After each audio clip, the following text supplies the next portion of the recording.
Glenn Whitley, County Judge. Here. Roy C. Brooks, Commissioner Precinct 1. Present. Marty Van Ravensway, Commissioner Precinct 2. Here. Gary Fickus, Commissioner Precinct 3. Here. J.D. Johnson, Commissioner Precinct 4. Here. Constitutes a quorum. Thank you. Our invocation today will be delivered by our own county clerk, Suzanne Henderson. Everybody will remain standing after the invocation for the pledges. Good morning. God of power and might, wisdom and justice, through you authority is rightly administered. Laws are enacted and judgment is decreed. Assist with your spirit of counsel and fortitude the President and other government leaders of the United States and of this state. May we always seek the ways of righteousness, justice, and mercy. Grant that we may be enabled by your powerful protection to lead our country with honesty and integrity. We ask this through Christ our Lord, and so it is. Amen. I pledge allegiance To the flag of the United States of America and to the republic for which it stands, one nation under God, indivisible, with liberty and justice for all. Honor the Texas flag. I pledge allegiance to thee, Texas, one state under God, one and indivisible. Thank you, Suzanne. Mr. Manius.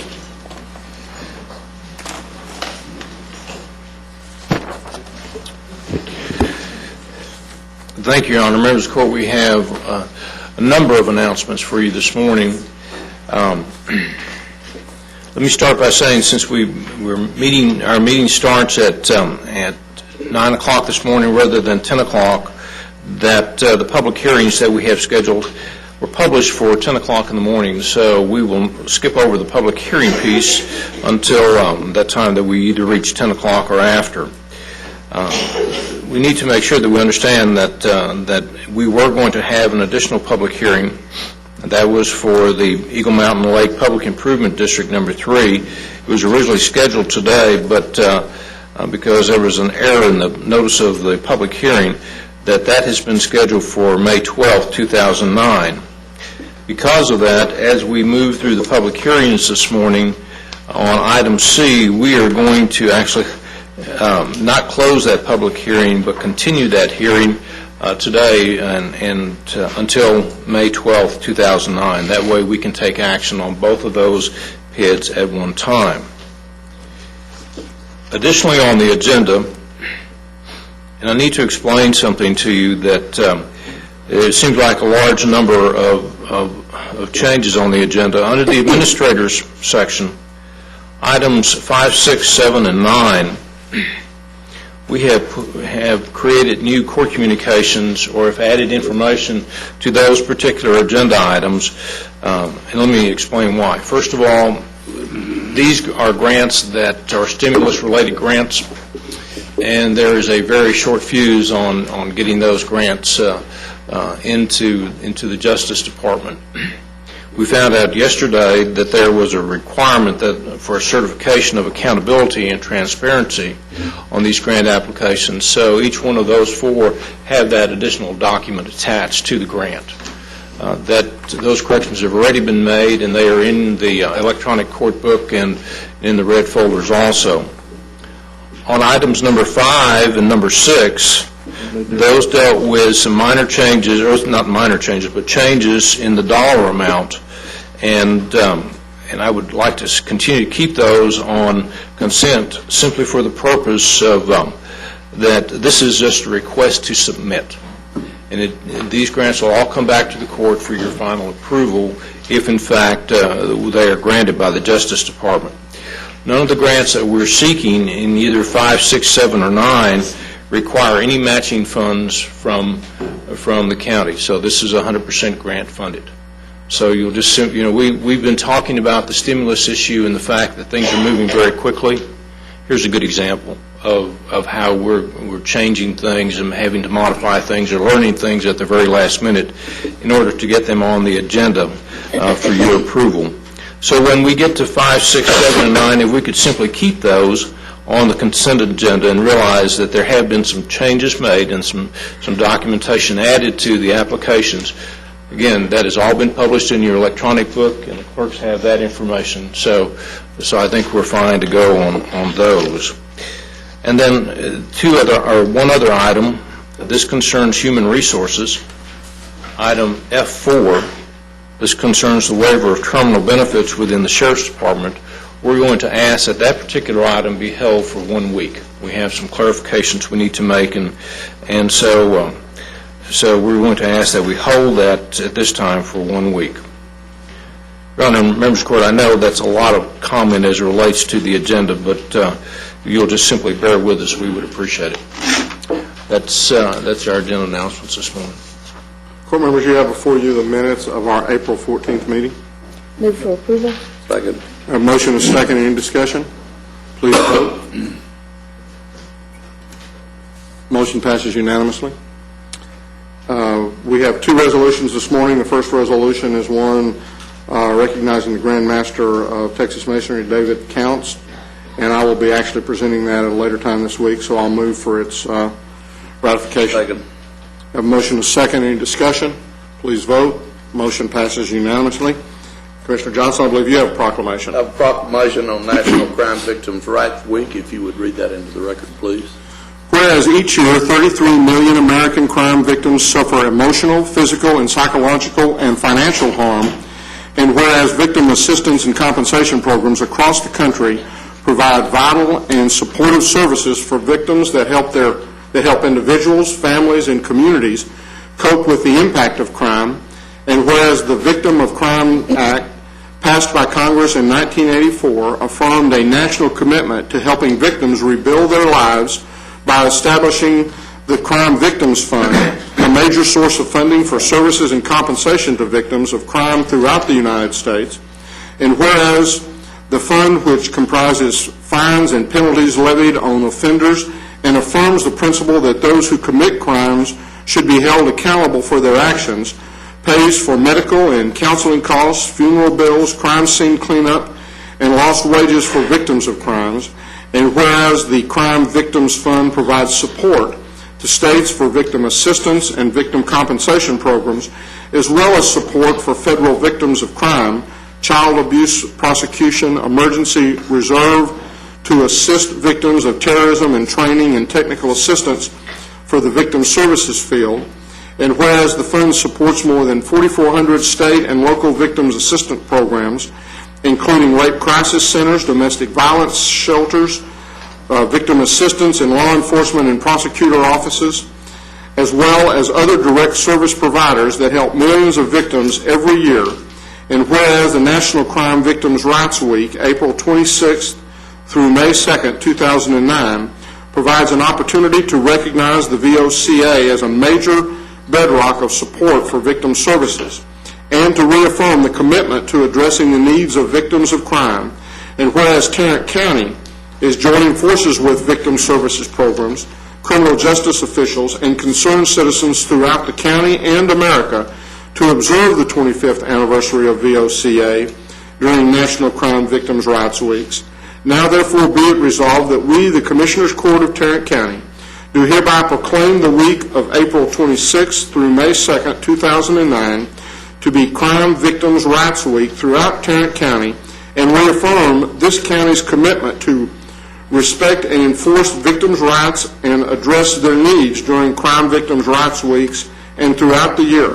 Be it further resolved that we express our appreciation for those victims and crime survivors who have turned personal tragedy into a motivating force to improve our response to victims of crime and to build a more just community. In witness whereof, we have heretofore set our hands and caused the seal of Tarrant County to be affixed this 21st day of April, 2009. Move for its approval. Second. We have a motion and a second. Any discussion? Please vote. Motion passes unanimously. Laura Clarendon with Victims Assistant Coordinator, Sheriff's Department. If you would come forward, please.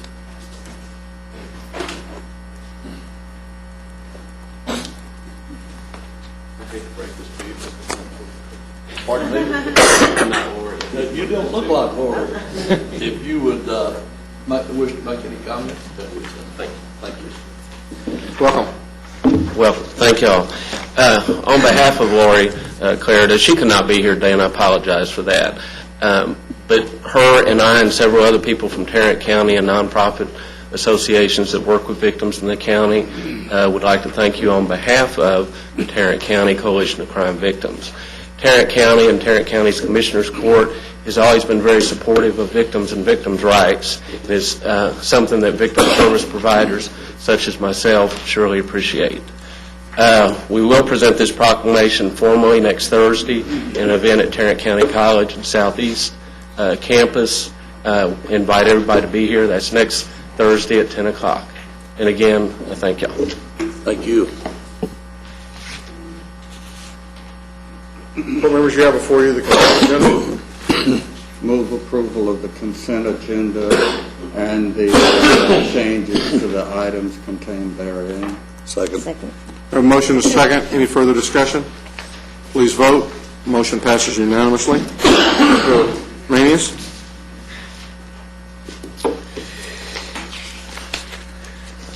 Thank you, Your Honor. Members of the Court, we have several items yet for this morning. On item 1, we're requesting that the Commissioners' Court rescind Court Order 104855, which was dated February 3rd, 2009, and approve a new ILA between Tarrant County and the City of Fort Worth concerning transportation legislative support activities. So moved. Second. We have a motion and a second. Any discussion? Please vote. Motion passes unanimously. Members of the Court, on item number 2, we're requesting that the Commissioners' Court approve a resolution relating to the issuance of tax-exempt Series 2009 revenue bonds by the Tarrant County Cultural Education Facilities Finance Corporation to Improved Living Foundation, Inc., the amount not to exceed $7.5 million. This will be used to finance the cost of acquisition and renovation of the River Springs Senior Living Assisted Living Facilities, which is located in San Marcos, Texas. Just a comment, this is to satisfy the requirements of Section 147F of the IRS Code. Also, we have received a letter from Improved Living Foundation as it relates to the county's hub policy, and also that the county has been advised that on this particular property down in San Marcos that there are no restrictions as it relates to the future use of the property for either health or governmental purposes. Mr. Manius, why are these bonds being issued by the Cultural Educational Facilities Finance Corp. instead of the Health Facilities Finance Corp.? This particular organization is basically the same as our health facilities group, but whenever this one was created, it has somewhat more latitude in the types of bonds that it can issue. And this Commissioner's Court had approved the creation of that group, so they are now utilizing that particular organization to issue this type of debt rather than the health facilities organization that we have. Move approval. Second. Any discussion? Please vote. Motion passes unanimously. Your Honor, members of the Court, on item 3, I had forgotten to mention this on the agenda announcements. We are going to hold that particular item for 1 week. Thank you, Your Honor. Thank you.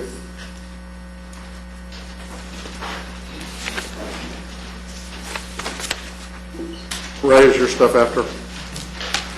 Ms. Glenn. Good morning. We have 3 items for the court this morning. The first item, we're asking the court to receive and file the personnel agenda. So moved. Second. We have a motion and a second. Any discussion? Please vote. Motion passes unanimously. Our second item, we're asking the court to approve of out-of-class pay extension for juvenile services. This is the second such request. Juvenile has a probation officer who's assumed the duties of the caseworker supervisor who's assigned to the JCMS project. Juvenile Services is requesting this extension through the end of July, and there's no fiscal impact to the general fund. Move for approval. Second. We have a motion and a second. Any discussion? Please vote. Motion passes unanimously. And our third and final item, we're asking the court to approve actually two waivers of terminal benefits for the ME's office. Both the chief forensic death investigator and the chief over morgue are retiring at the end of this month with 355 and 400 vacation hours respectively. We're estimating that the fiscal impact of the general fund is approximately $28,600. Move approval. Second. We have a motion and a second. Any discussion? Please vote. Motion passes unanimously. Thank you. Mr. Beecham.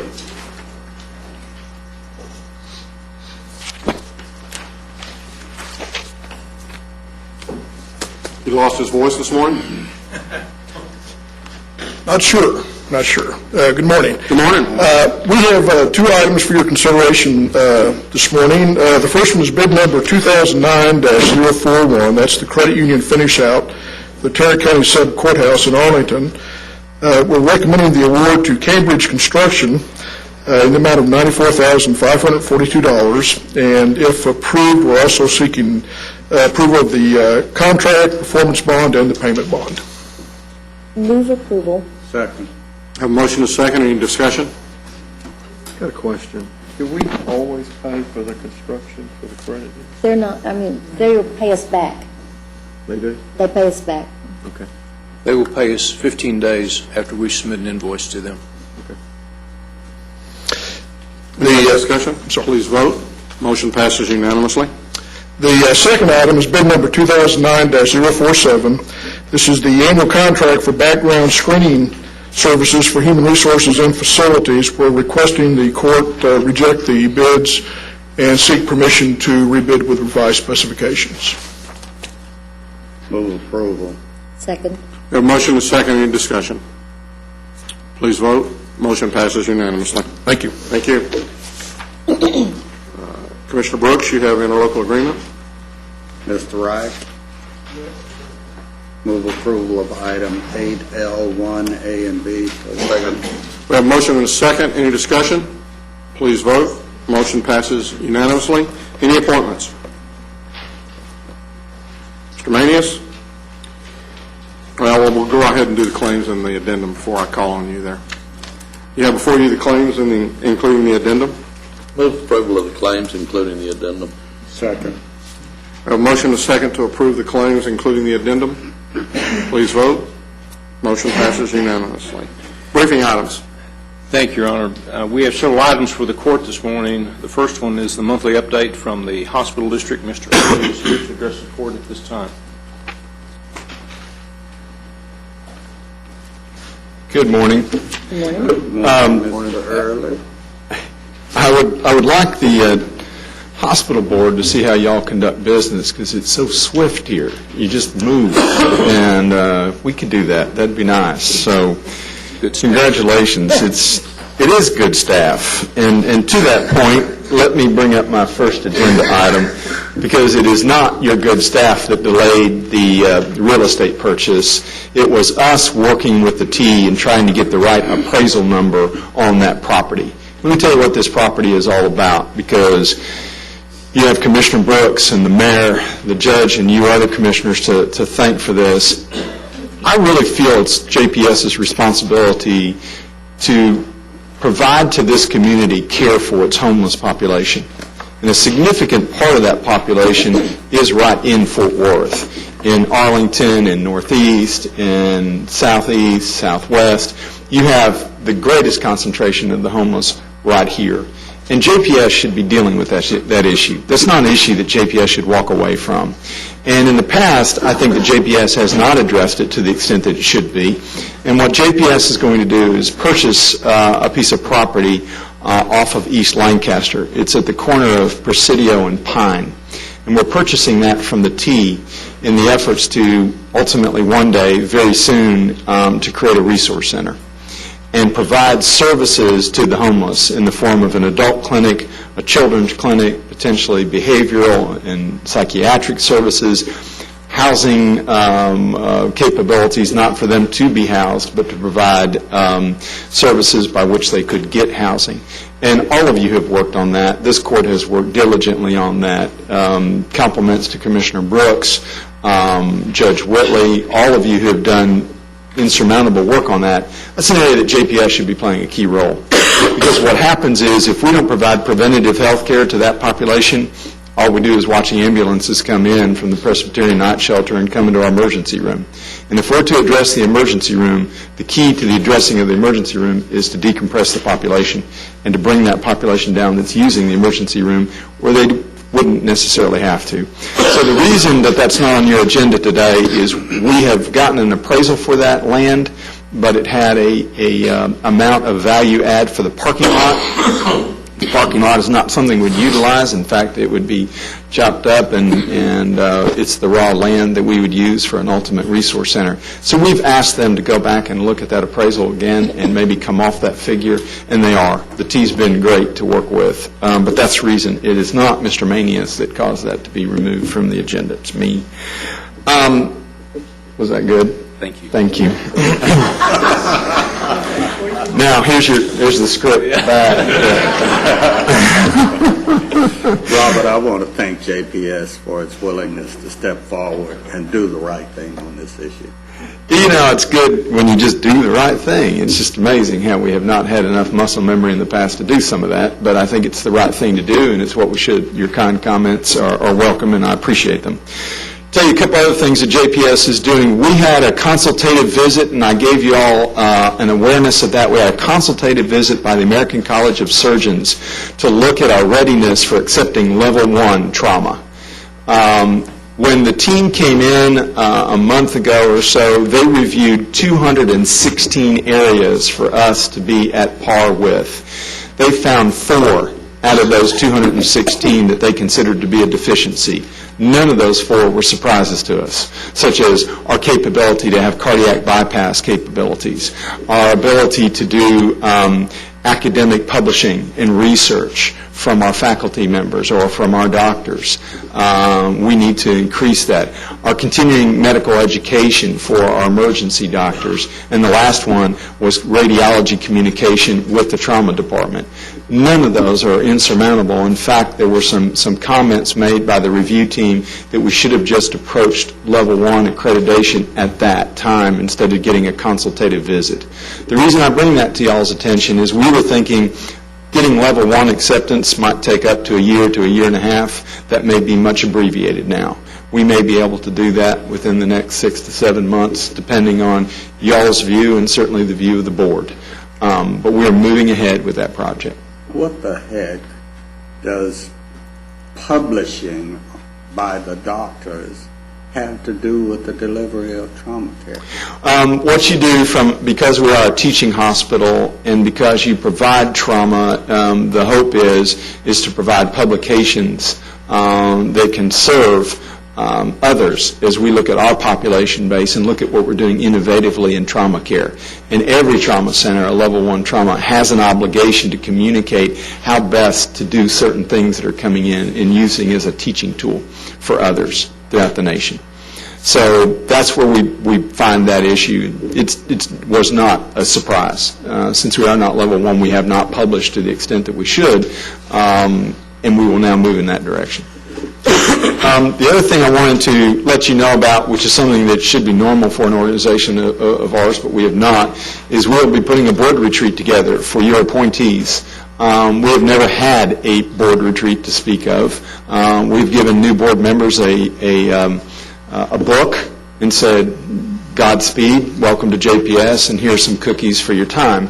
We will now spend time talking to those board members about the governance model, what they do from policy setting standpoints, and I think that will be very beneficial. We're going to have that the first week of May. We've not had a board retreat where you brought all your board members in and your administration and talked about the future of the organization. The other thing is I want to thank you all for appointing a new board member. Dr. Rex Heyer joined our board at our last board meeting last Thursday, was sworn in by Commissioner Johnson, and he replaces Dr. Floyd. Dr. Floyd, I think's contribution to our staff and a go forward will be something that will be much needed.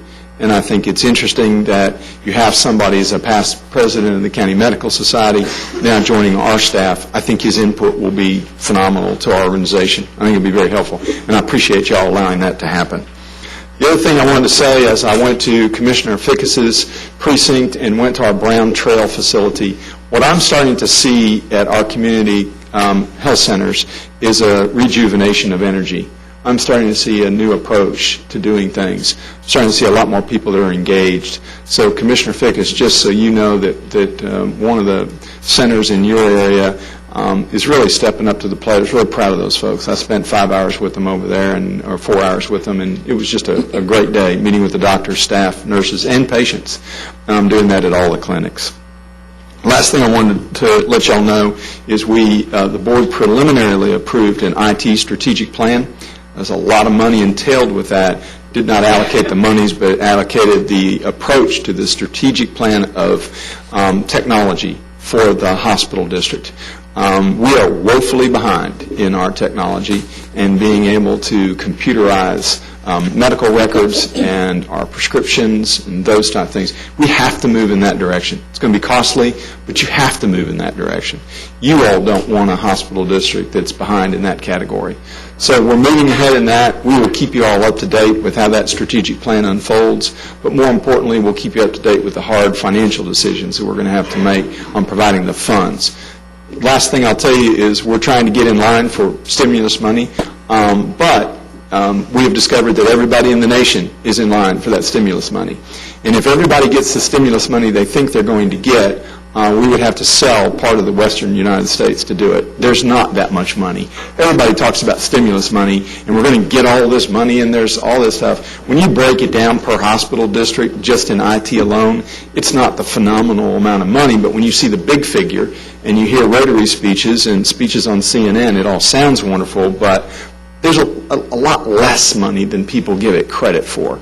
And it will be certainly helpful, and we don't want to miss out on it, but I don't want anybody to think that all of our IT is going to be done by the wonderful stimulus package coming down from Washington. I'm happy for any amount they give us, but it's not quite the amount that people are giving it credit for. So just wanted to give you all that updates. I want to thank you all again for your support and appreciate it. And I'm also thankful that we continue to have these. Y'all tolerate me, and that's kind. Well, most of you do. And I appreciate the fact that you allow me to be here and give you updates. Thank you. Any questions? Thank you, Robert. Thank you. Members of the court, item B, this concerns an update. It's the Texas AgriLife Extension Service and the DRO partnership regarding child support payments. Ms. Ross is here to address the court at this time. DK, by the way, did you see how he hit them and moved? Maybe you could start. Well, I've been training him. We've been working on that. Good morning, Ms. Ross. Good morning. Good morning. How are you all doing today? Hi. Thank you for allowing us to come in and give you a briefing on a partnership. And you notice on the PowerPoint there are several partnerships I have going on. This is just to name a few of the groups that I work with. If we had it listed, it would be the whole PowerPoint, and then I'd have to go because then we couldn't talk about what I need to talk about. So we are so excited to be here, and I'm really excited that I'm able... Mr. Duff? Whoops. We've done this. This is Jim's boo-boo, not mine. Okay. There we go. So we're here to spotlight the Family Consumer Sciences Department and the Domestic Relations Office, the program that I do with the Child Support Unit, which has been very beneficial and very helpful. When I received the phone call, the issue that was presented to me was that people, non-custodial parents who are behind on child support, really needed to know how to manage money. And non-custodial parents are both male and female. And so my response was to show up and give a brief description and demonstration of a program that I would offer to the DRO office and do for non-custodial parents. Donna Larson is here from the Community Supervision Office, and she's going to talk about the program. All right. And the pressure's on for me because my big brother's sitting over there watching me. So anyway, I met, and I'm kind of short, so I met Marion years back when my mom worked for the Agriculture Office. Of course, it's AgriLife now. And she was one of those kind of people that she practiced what she preached. When you go lunch with her, you would see her getting the most food for her buck, and she'd take half of it with her and that sort of thing. So she was one of those people. That's clear what she was going to say. Yeah. She was one of those people that, you wanted to try to find a way to work with. And when I was starting to look around for resources for the people who are on community supervision, when you consider lack of funds is already an issue for these people. So finding a class for them, it needed to be something that wasn't going to cost them a whole lot of money. So we came up with the idea of partnership, and literally, after I contacted Marion, I would say probably with just in a few weeks, we were up and running with a monthly program that she had put together. We sat down and we talked about, the probationer's needs and the information, and I can tell you after having gone to several of the classes, she relates well to them, and the activities that they do and everything, they respond to it, and it's the thing I like best about it, and Debbie knows that I'm this way, it's a free resource, and I cannot impress that enough on you how important that is to our program. The way we made it most successful was to set it up where when they came to report for their visit to our office, they would go to the budget class. So they're kind of killing two birds with one stone. They're getting credit and meeting their requirement for the court to report, and then they're going to her 1-hour class. And she's very good about keeping it 1 hour, so they know if they put a little coins in the meter, they're going to get out of here on time. Many of the people that we've reached through the program have never had any type of education in this area. So this is new to them, and getting them to start thinking about keeping up with their money and what their expenses are was kind of a change in their thought pattern. It is a mandatory class, but what we find is that the people who go to the class give us some very positive feedback. They gripe about going, but once they get there, they leave with something that really has helped them. And one of the things, the ideas that Marion and part of my staff came up with was to open the class up to their spouse or their significant other. And the benefit to that was we began to realize that, some of these probationers are not the ones that are handling the money at home. So getting the other people in the family involved was extremely beneficial.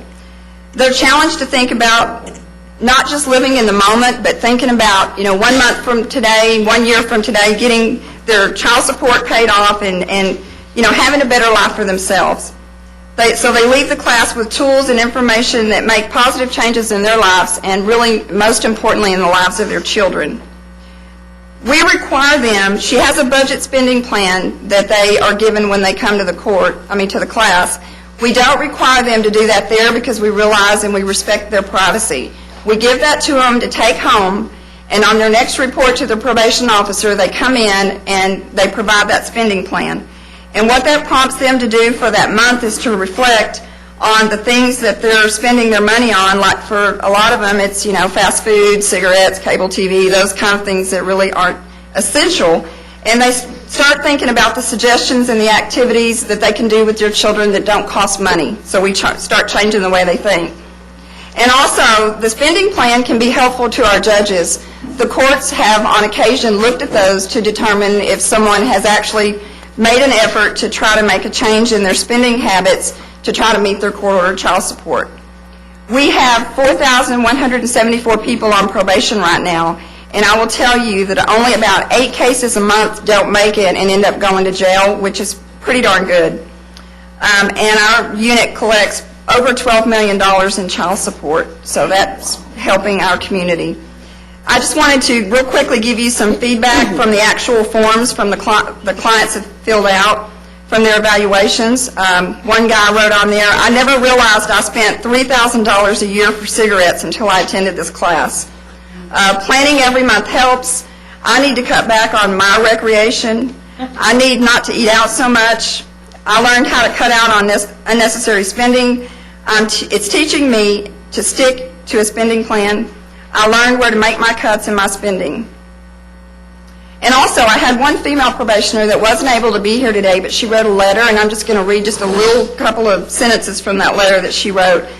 "I wanted to write to let someone know that I wasn't too sure about this whole community supervision when it started, and that anyone truly cared about helping me. But looking back, it was a positive in my life. From the first orientation class to the budget class, I came to realize this was going to be a good experience. And after taking the class and applying what I'd learned, I began taking control of my money, and this has enabled me and my children to have a better life." And I just want to say, we thank Marion for the service that she gives us, and I mean, like I say, it's so hard to continue to find resources for our program because these, like I said, these people just don't have a lot of money. And also, if I can at this time, I'm sorry I'm so long-winded. That's okay. I want to thank my staff that works with Marion, Laura Ramos and Sonia McCormick. When the class takes place every month, they work with her to take up forms and attendance and that sort of thing. And also, our own GK, Jenny Kirkland, is our assistant director back there. And if Jim has it queued up, is it okay to show? It's okay. What we did was we just asked some probationers if they wanted to just give some comments, and I was the amateur videographer, and they were nervous too, so I'll just let you see their comments. Hi, my name's Marlboro. I did attend the budget class today, and what I got out of it was to spend my money the right way instead of the wrong way, and what to spend on the right things and not on the wrong things. So I guess that's it, and yeah, is that good? He was really nervous. There should be a second one.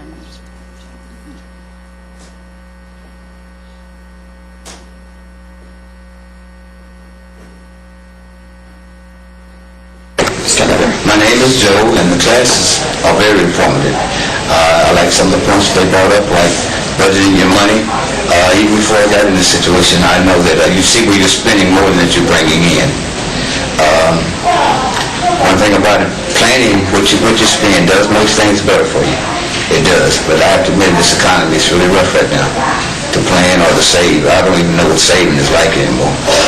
Used to do it 40 years ago. The main thing is just have a plan and try to stick with it best you can. Cut down on your expenses if you can. Like I said, the recreation, go to the park. I like those things, free entertainment. Just have to cut out the central right now. Hi, my name.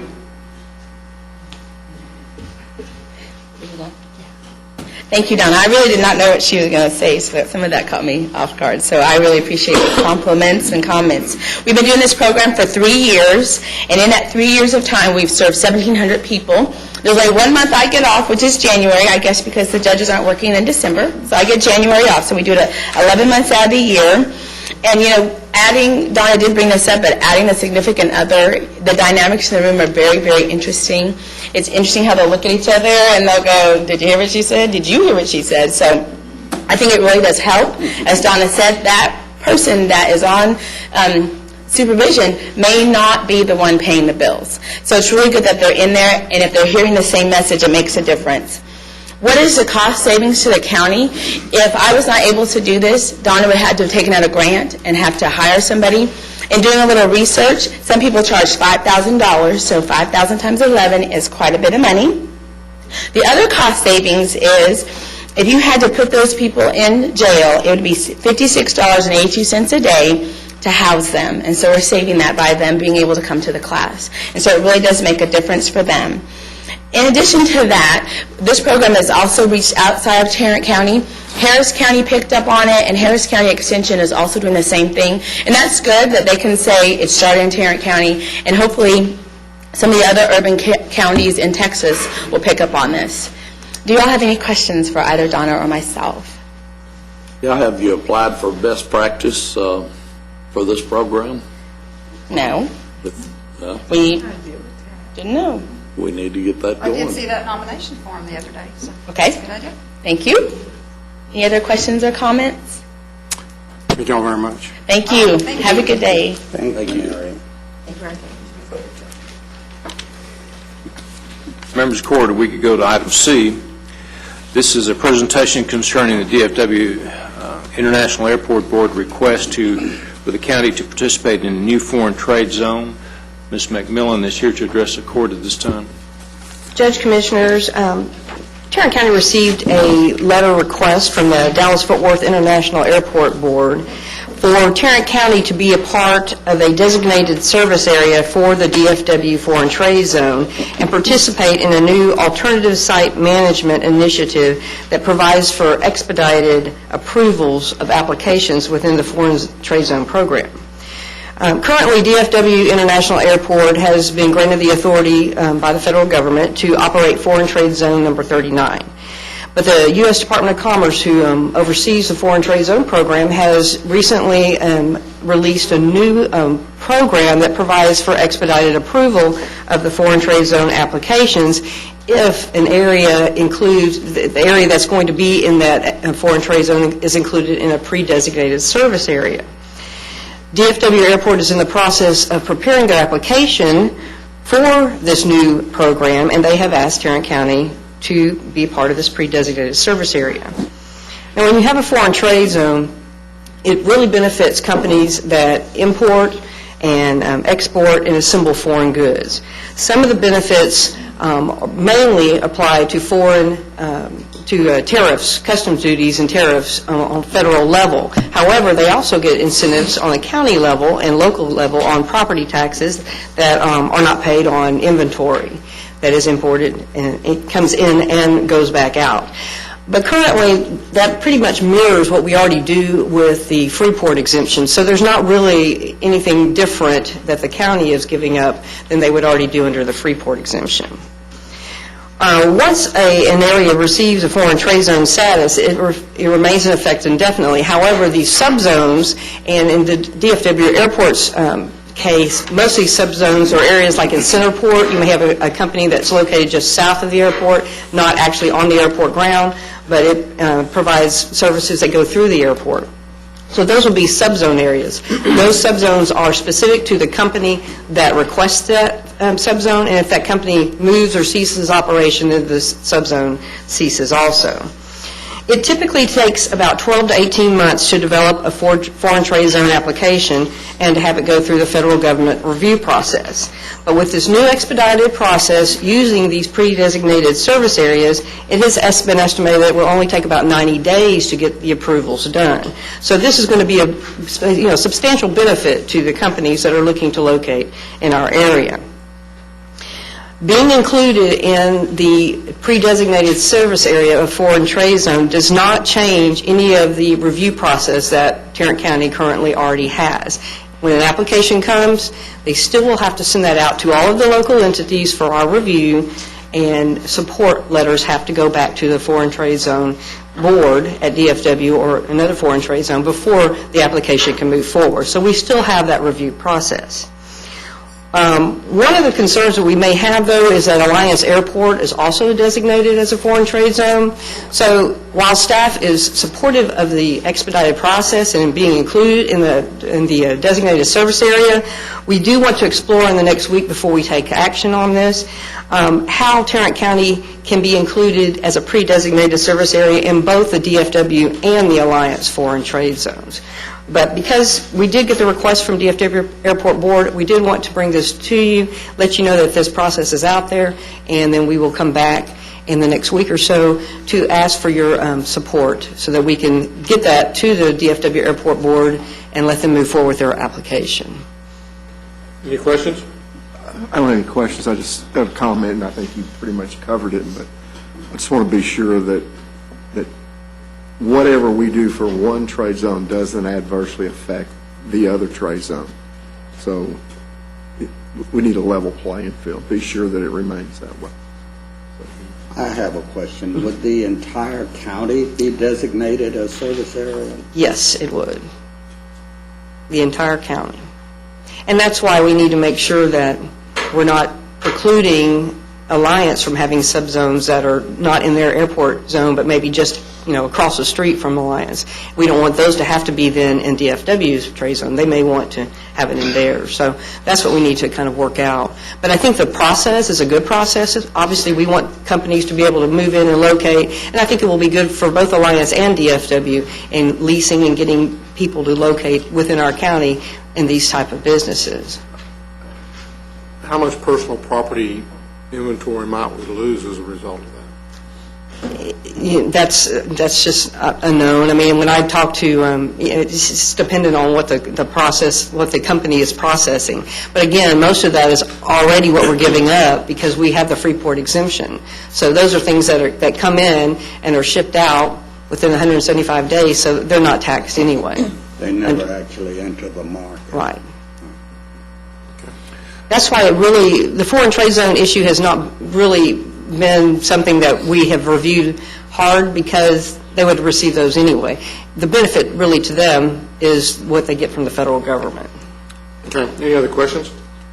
Lisa, let me ask a question. Did you say if they include the entire county, that even though they would include the entire county, if there was an area within the county that a firm or an organization or a company would move into, would they still have to come back to the county for Yes, that? every application still has to come to the county for review. Okay.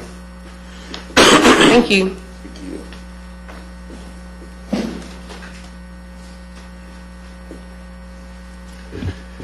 Your Honor, members of the court, on item D, this is the federal stimulus package update. We really don't have much to tell you anymore. We pretty much discussed it when we talked about the agenda issues. Things are continuing to move fairly rapidly. We're trying to find out as much as we possibly can. I do want to thank, there's a bunch of departments that have at least notified us and pointed us in directions where there was additional information, and we appreciate that. So that's the only presentation I have on that particular one. On item E, this is the legislative issues. Mr. Mendez has included in your court communication or in your court packet a memorandum. I'll be more than happy to try to answer any questions you might have. I will just tell you, I'm fixing to leave here. The House bill on transportation is going to be laid out today, so I'm going to head down to Austin and testify on that. We did get the support of the Texas Association of Business last week, and that was something that we were hopeful that they weren't going to oppose or they would remain neutral, but they actually ended up supporting the bill. So I'm very pleased about that. Your Honor, I would suggest that because of the public hearings that we simply recess until 10 o'clock, and then we'll come back and do the public hearings. Okay. At this time, then, we'll recess until 10 for the public hearings. Commissioner Johnson, I'm going to ask you to preside over those if you would.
Austin.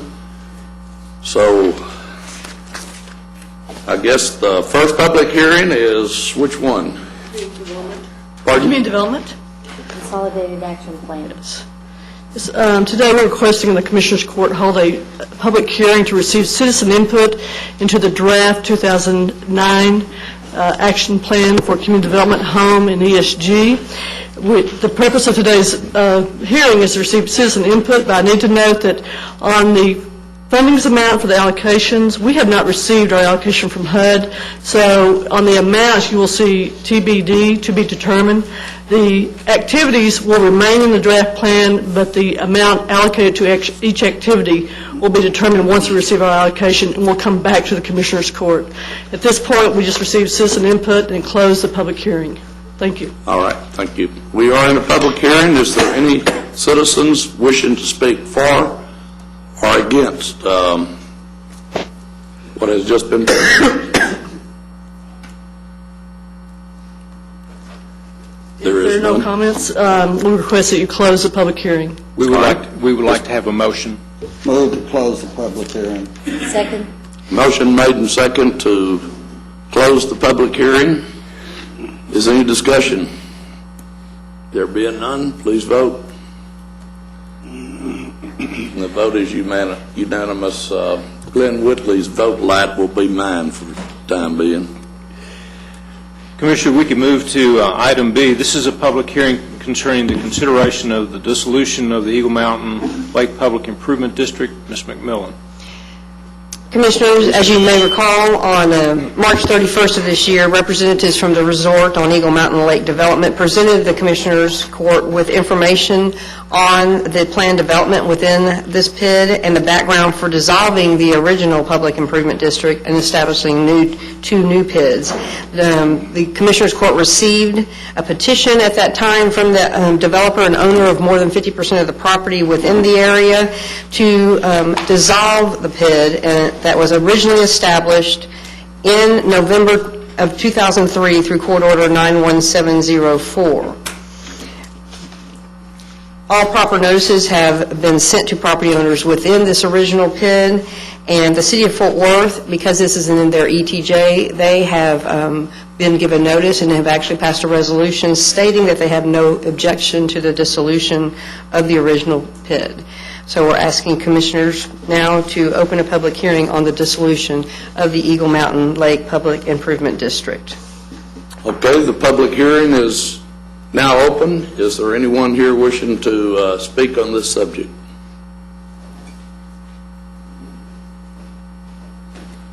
Good morning. Good morning, Commissioners. My name is Kirk Wilson. I represent the resort at Eagle Mountain Lake LP. My address for the record is 1221 North I-35 East South in Carrollton, Texas. I'd like to request the Commissioners Court consider our petition today for dissolution of Public Improvement District Number 1. And obviously, after this action, we'll be coming back to request a little bit different action than we requested 4 years ago. This will follow in line with what was discussed a couple of weeks or so ago. Yes, we outlined last week the need to remove this public improvement district due to the fact that it encumbers homes that are currently built, and those people have not been given proper notice, and there's been no levy that's actually been placed on those homes. So we need to dissolve these boundaries, and the new ones that we'll be coming back with in the next two actions will be smaller geographical areas that do not include current homes. All right, thank you. Thank you. Anyone else wishing to speak on this subject? There being none, then Move we close this public hearing? Second. motion made and second to close the public hearing. Okay, and we ask that the Commissioners Court Well, let's get a vote on that first. I'm sorry. Is there any further discussion? Not, please vote. Vote is unanimous. Yes, ma'am. We ask that the Commissioners Court consider a motion for approval of the resolution dissolving the Eagle Mountain Lake Public Improvement District Number 1. So moved. Second. Motion made and second to dissolve the, which one is it? The Eagle Mountain Public Improvement District Number 1. Any discussion? There being none, all in favor say, no, all in favor vote. Vote is unanimous. Thank you. The next item we have is a public hearing to consider the creation of a public improvement district to finance improvements to the resort on Eagle Mountain Lake. This will be Public Improvement District Number 2. Again, on March 31st, the developer submitted to Commissioners Court a petition for creation of Public Improvement District Number 2. As per the petition, the general nature of the planned improvements include landscaping, monumentation, as well as development of streets, sidewalks, drainage facilities, retaining walls, and bridges, and other items. Proper notices have been given to all the property owners within the PID area, and again, the City of Fort Worth has passed a resolution indicating that it has no objection to the creation of this Public Improvement District. We ask now that the Commissioners Court hold a public hearing on the creation of Eagle Mountain Lake Public Improvement District Number 2. All right, we are in public hearing for that. Is anyone wishing to speak? Commissioners, again, Kirk Wilson.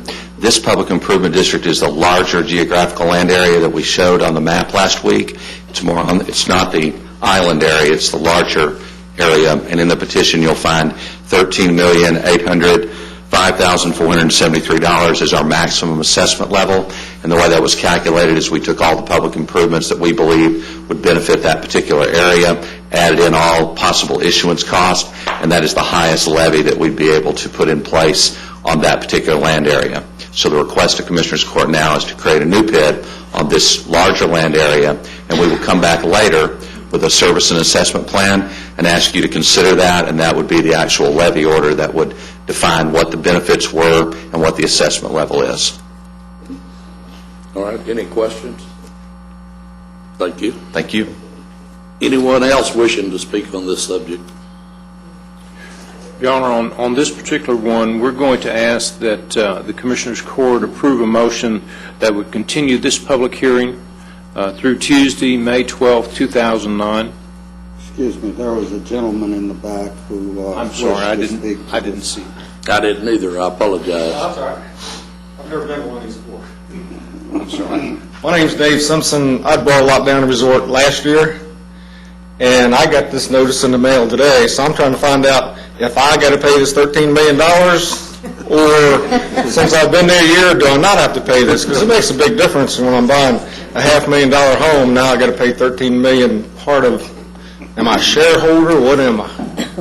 So that's my question. I bought a lot last year. I'm building my house. It's almost done. Is this going to affect me? I want somebody to tell me that.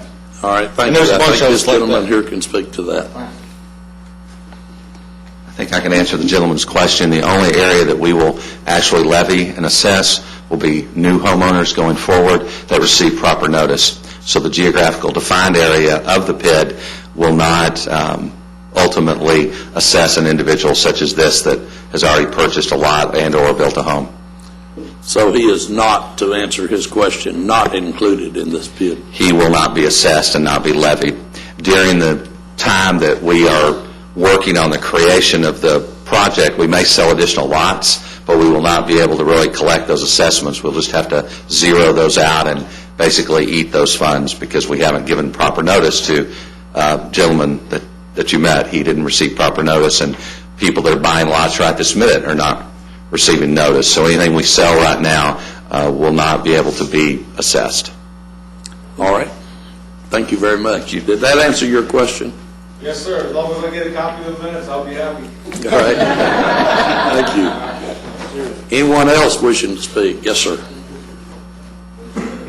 I'd be curious. My name is Jeff Smith. We bought a lot, built a home, and I'd just be curious. You said that you had a map that you had shown previously. I'd like to see what that looks like and get an idea of what it is that we're talking about as far as what the PID does encompass.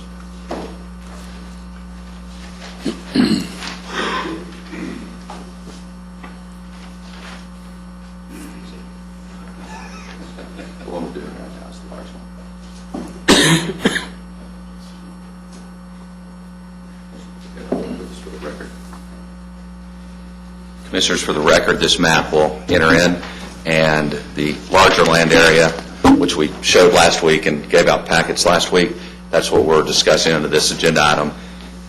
And I don't know where this gentleman's property is located, but even if you're within the boundary, we will not be able to levy an assessment upon your property because we haven't given you notice. I'm right there. Okay, so I'd be included in it, but not assessed. But you're not assessed. Correct. Thank you. Okay. All right, thank you, sir. Anyone else wishing to speak or ask questions on this subject? I think the clerk needs the names and addresses of those two gentlemen who just spoke. Well, we have, we don't have either one of those. GK, if you would get someone to get the... Jay's working on it. Oh, okay. All right, thank you. Members of the court, then, we're requesting a motion, and the motion would be to continue the public hearing to Tuesday, May 12th, 2009, at 10 a.m. So moved. Second. Motion made and second that we continue this public hearing to, 10 o'clock? Yes, sir. On May the 12th, 2009. Any further discussion? I got a question. What will the average, when this goes into place, I guess, you're going to encumber these new lots, new homeowners, approximately on a yearly basis, how much money will that be? The service and assessment plan will define what that level will be. Obviously, we have a marketing issue. We can't have a tax or assessment that is so high that we can't sell homes. So at this point in time, I did not bring all my backup material with me. I do have estimates, and I can email you those, but we have not done a service and assessment plan yet that determines the actual levy. I guess what my concern would be back, in the 90s, early 90s, the town of Trophy Club, which has a number of mud districts. Yes, I'm familiar. Which to some extent are similar. And because of the lack of development, because of the economy, it had a tremendous burden. You put in infrastructure for 500 houses and you only have 60 that are paying the bills. And then you have 500, the others are only lots and the developer owns them, and so he's having to fund it, but it really puts a burden on those 60. That's where these gentlemen might be affected. Well, actually not them, but the other homeowners could be affected, and it could affect the whole subdivision. So that would be my concern. Commissioner, if you had an unlimited tax, you would be correct within a MUD scenario. But within a public improvement district scenario, this is a defined assessment per lot. And if everyone else around you defaults, your assessment doesn't change. So it is a bit different from the Trophy Club MUD situation. Okay. And in fact, Trophy Club debated that very issue. Actually, Centurion American Development Group is developing the last large developable parcel in Trophy Club, and Trophy Club chose not to create a third MUD, but to use the PID mechanism because of that very point, where everyone else around you could default, but you bought a house and you have a defined amount, and it won't go up or down. It just is what it is. It's set. It just can affect everything around it, whether they're part of the district as a paying member or not. So true. That's very true on a MUD. Any other questions? There being none, all in favor, cast your vote, excuse me. Too many bail bond board meetings. We don't use these lights. Okay, any other public hearings? Not at this time, Your Honor. All right. The Commissioners Court will now recess the open session and proceed to closed session to discuss items exempt under sections 551071, 072, 074, 076, and 087 of the Texas Government Code.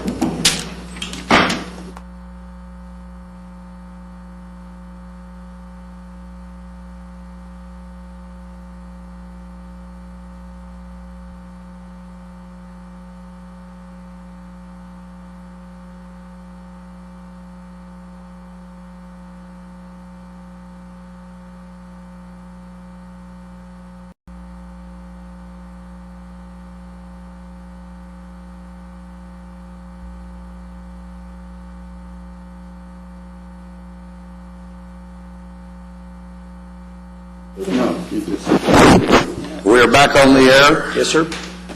Call the Commissioners Court back to order. May it please the court, on items E1 and 2, we're asking that the court authorize an additional $35,000 in outside counsel fees total for the two cases and an additional $15,000 in expert witness fees total for the two cases to come from the district clerk's professional liability fund. Move for approval. Second. Motion made and second. You've heard the proposal. Is there any further discussion? There being none, all in favor, excuse me, cast your votes.